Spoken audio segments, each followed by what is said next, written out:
Good morning mga kaibigan, Luzon, Visayas at Mindanao at kahit sa iba't ibang panig ng daigdig.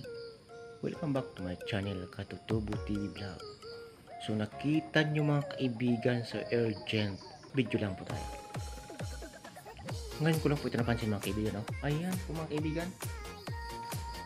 Pitmalong, ito ay sawa mga kaibigan. Ayan, may kinain na ho ito mga kaibigan. Ang galing naman ng sawa nito mga kaibigan. Dito pa sa building ng amo ko. Karating ko lang ngayon mga kaibigan. Ako ay nagkakape kasalukuyan ito. Grabe. Nagkakape pa lang ako mga kaibigan. May ahas ko dito ako napansin eh. Yung galing sa loob. Ayun, sigurado akong sawa ito mga kaibigan. Ano siya?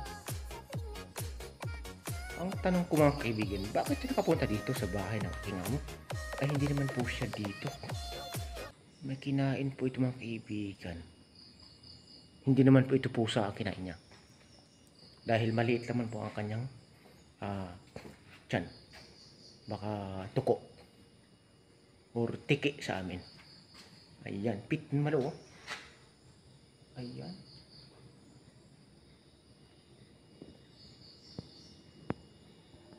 This is not a fake mga kaibigan. Ito ay original. Hindi lang po siya siguro makababa mga kaibigan dahil may pusa dito sa ilalim. Ayan po mga pusa dito mga kaibigan. No?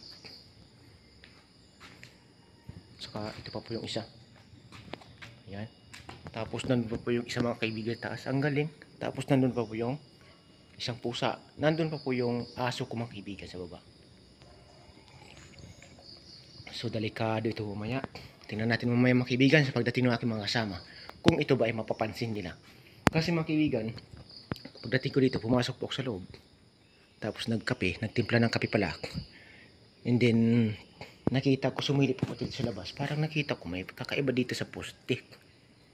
O sa may steel matting na may bakal. Bakit mayroong nakasablay? Wala namang nakasablay kasi kahapon. Kaya pagtingin ko, mukhang sabi ko galing sa malayo, mukhang ahas talaga, hindi ako nagkakamali. Hindi nga ako nagkakamali, ahas nga talaga. Ito ay sawa. Ayan. Ito ay tinatawag sa amin mga kaibigan na irawo. Hindi ito sawa sa amin. Sa Tagalog yata ang sawa eh. Irawo ang tawag nito mga kaibigan sa amin. Ayan. Ayan. So iwan mo natin yan mga kaibigan. Tayo magpapatuka muna ito ang ating mga sisiyo sa taas mga kaibigan. Napadaan lang po tayo dito para magkape.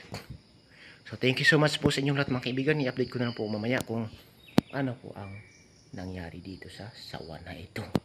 Thank you so much po sa inyong lahat mga kaibigan. God bless us all. Bye-bye. Chewing! So ayan po mga kaibigan. Hawak na po ni Manong yung sawang maliit. Aalpasan daw niya mamaya sa daan. Ayan. Pinicturean pa eh. Oh, ayan po mga kaibigan. Yung maliit na sawa ay aalpasan daw po ni Manong sa baba mamaya pag punta niya ng palengke. Ayan. So thank you so much po sa inyo lahat mga kaibigan. Ayan si Manong, ang pugi kong Manong na driver na. Ayan, dala na ni Manong ang sawang maliit. Thank you so much po mga kaibigan. God bless us all. Bye bye you. Chewing.